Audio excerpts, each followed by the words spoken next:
저는 최준서 선수의 PT 회원이자 지인입니다. 영상 제작이 본업은 아닙니다.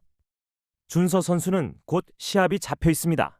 시합을 얼마 앞두지 않은 시점에 블랙컴뱃 채널에서 블랙박스 4편이 올라왔습니다. 해당 영상 내용이 사실과는 너무 다르지만 당장 본인이 카메라 앞에 앉아서 길게 해명을 하기는 사실상 어려운 상황입니다. 그래서 부탁을 받고 여러 자료들을 받아봤습니다. 이걸 정리해서 보여드리는 게 오늘 영상의 목적입니다. 먼저 김 관장님, 장 관장님 인터뷰 부분에 대한 것입니다.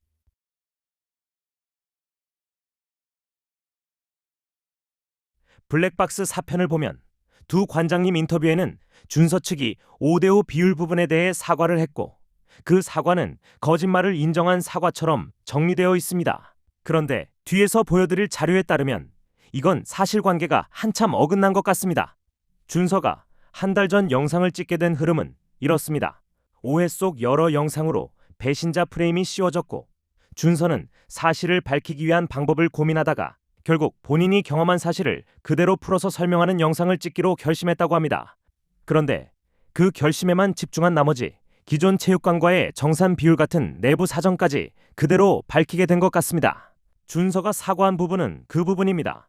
영상 준비 과정에서 기존 체육관과의 이야기를 좀 더 배려 있게 풀지 못한 점, 두 분 관장님의 입장과 사정을 충분히 헤아리지 않고 정산 구조까지 공개해버린 점, 그 부분을 사과한 것이지 5대5라고 한 게 거짓말이다 라는 부분이 아닙니다.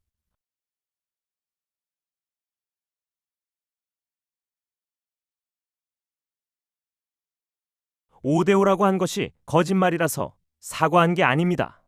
오히려 그 사과 이후에 오간 카톡과 통화 내용을 보면 준서 측에서는 입금 내역과 통장 자료를 가지고 한번 같이 정산 내역을 맞춰봅시다 라고 요청합니다. 이 부분은 다음 항목에서 다시 보겠습니다.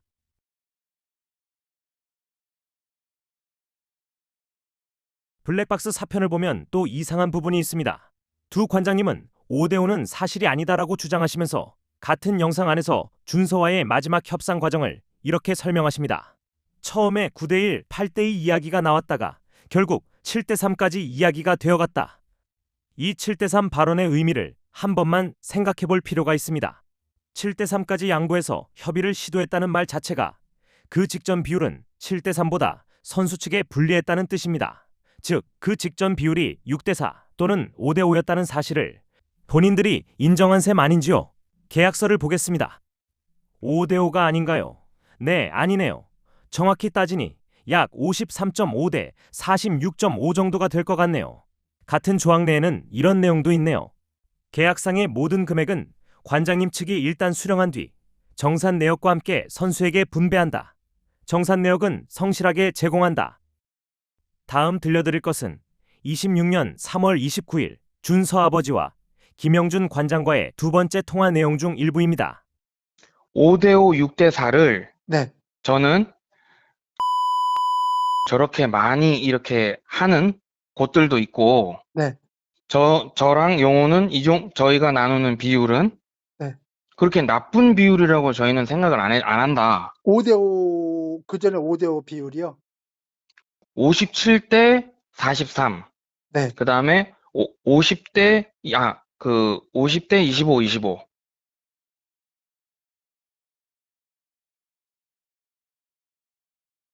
같은 영상에서 김 관장님은 다음과 같이 말씀하셨습니다. 내가 받은 건 전체 21%밖에 안 된다. 그러니까 5대5가 아니다. 우선 비율 자체에 대한 판단은 별개로 두더라도 해당 발언에는 다른 관장님에 대한 정산 비율이 전혀 포함되어 있지 않습니다. 마치 수능 사회문화 문제를 보는 듯한 느낌입니다. 두 명의 관장님을 기준으로 한 정산 비율을 이야기하는 과정에서 한 명의 비율만을 근거로 설명하는 것은 의도적으로 결론을 유리하게 만들기 위한 선택적 해석으로 보입니다. 추가로 정산 방식 짚고 가겠습니다. 원래 계약서대로라면 모든 돈이 관장님 통장으로 들어갔다가 거기서 정산되어 준서에게 입금되어야 합니다. 그런데 실제 운영은 그렇지 않았습니다. 대전료는 단체에서 선수 본인 계좌로 직접 입금되었습니다. 두 관장님은 본인이 따로 받으신 스폰서 금액에서 이미 준서에게 직접 입금된 대전료를 차감하고 차액만 정산해 주시는 방식으로 운영하셨습니다. 이 부분에서 준서 측은 두 관장님 통장에 스폰서 금액이 얼마나 들어왔는지 재반 경비는 얼마였는지 따져 물은 적이 없습니다. 한 번도 물은 적이 없다고 합니다. 자료 제공조차 요구하지 않았습니다. 그냥 신뢰했기 때문이라고 합니다. 그래서 준서 측도 계약 기간 중에 저 비율이 어떻게 된 것인지 정확히 알 수가 없어서 앞서 보여드린 것처럼 관장님, 이번에 입금 내역 다 가지고 한번 같이 맞춰보시죠 라고 요청했던 것입니다.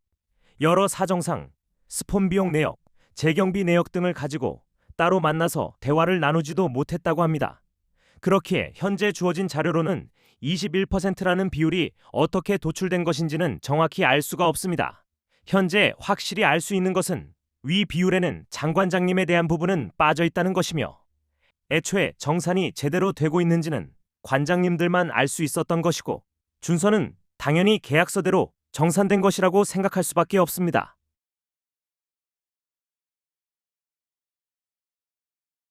장관장님 인터뷰에서 스폰서의 80%가 본인 지인이라는 점을 강조하시는 부분이 나옵니다. 들으면서 그렇구나 라고 생각했습니다. 그 비율 그대로라면 영업 역할을 그만큼 잘 해주신 거고 그게 장관장님이 계약 당사자에 들어갔던 근거였던 것 같기도 하고 거기까지는 자연스럽게 이해됩니다. 다만 자료를 보다 보니 준서 측은 그 스폰서들이 정확히 누구이고 그분들이 후원하신 금액이 얼마인지 그리고 그 금액의 50%가 관장님 측에 정산되는 구조라는 사실을 그분들이 알고 계셨는지 이 중 어느 것도 한 번도 확인된 적이 없습니다. 그리고 스폰서 비용으로 1,000만 원을 요구했다는 것도 사실이 아닙니다.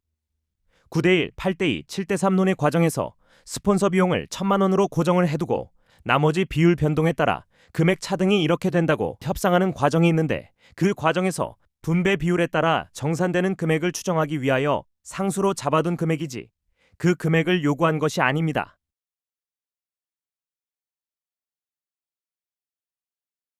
이 내용은 어떻게 받아들여야 할지 모르겠습니다. 제 입장에서 용돈에 손을 대야 하는 상황이 어떤 상황인지 잘 떠오르지 않습니다. 5대5 정산 항목이 아닌 부분까지도 분배가 거론될 수 있는 상황이었는지 아니면 그냥 인심을 베푸셨다는 의미인지 의미를 이해하기 어렵습니다.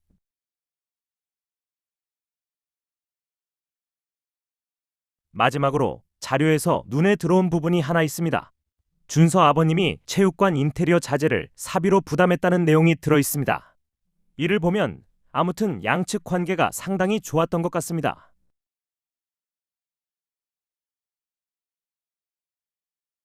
준서는 이 자리를 빌어서 다시 한번 사과드리고 싶다고 합니다.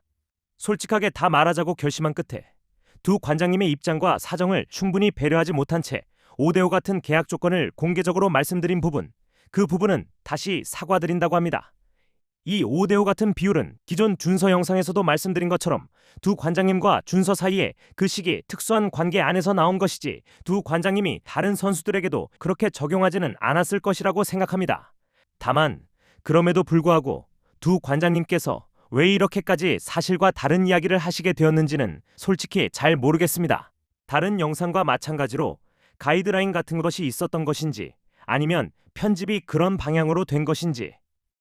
한편 블랙박스 영상이 올라오기 전 장관장님 측에서 준서에게 갑자기 전화를 걸어 블랙 컴뱃이랑 2년 자동 연장되는 거 알고 있었지 않았냐라는 취지로 묻는 통화가 자료에 들어 있습니다.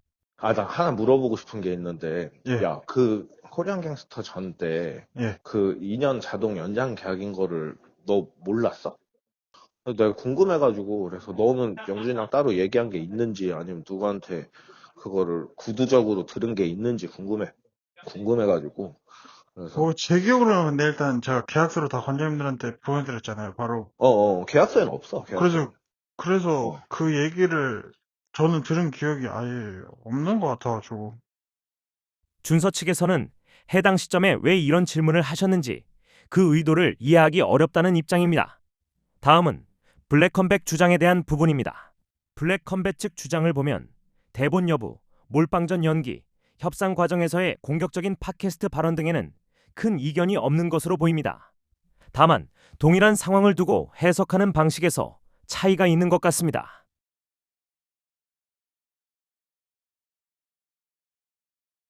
검정 대표가 영상에서 직접 언급한 비유가 있습니다. 그대로 옮기자면 성관계를 다 해놓고 지금 와서 성폭행을 당했다고 한다는 발언입니다. 이 비유는 표현 자체도 거칠지만 맥락상 적절한지에 대해서도 의문이 남습니다. 관계가 좋았던 시기와 관계가 끝나는 시점의 일은 별개의 문제일 수 있고, 특히 관계를 정리하는 과정에서 발생한 문제를 이야기하는 상황을 단순히 그때는 좋았잖아 라는 말로 덮어버리는 비유이기 때문입니다. 관계를 정리하는 과정에서 이런 부분이 문제다 라고 말하는데, 그때는 좋아해놓고 이제 와서 라는 식의 발언은 문제의 본질과는 거리가 있는 것으로 보입니다.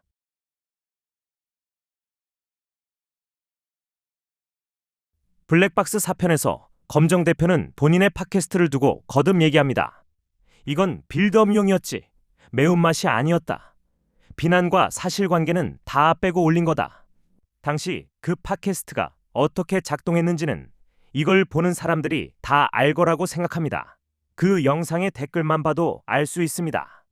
검정 대표가 얘기한 것처럼 그 시점에 준서는 이미 배신자 프레임으로 악플이 달리고 있었는데, 그런 상황에서 단체 대표 본인이 직접 출연한 야차의 이적 어쩌고 등등의 팟캐스트는 본인 표현으로는 빌드업용이었을지 몰라도 준서에게는 악플 화력 지원이 된 꼴이 아니었는지 싶습니다.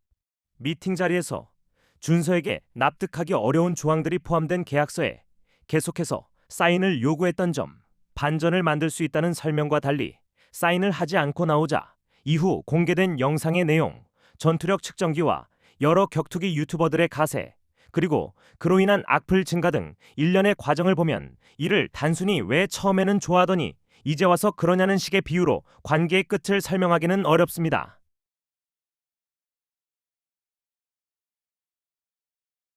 검정 대표는 2년 자동 연장 조항에 대해 원래 계약서에 있었다. 직원이 실수로 빠뜨린 것이다. 라는 취지로 계속 얘기합니다.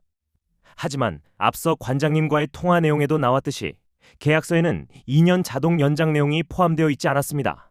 그리고 받아본 자료에서 2025년 6월 26일자 추가 합의서라는 걸 발견했습니다. 자동 연장 조항이 준서에게 명확히 고지되어 준서가 알고 있었던 거라면 왜 2025년 6월 26일에 추가 합의서를 따로 보내신 것인지 의문이 듭니다.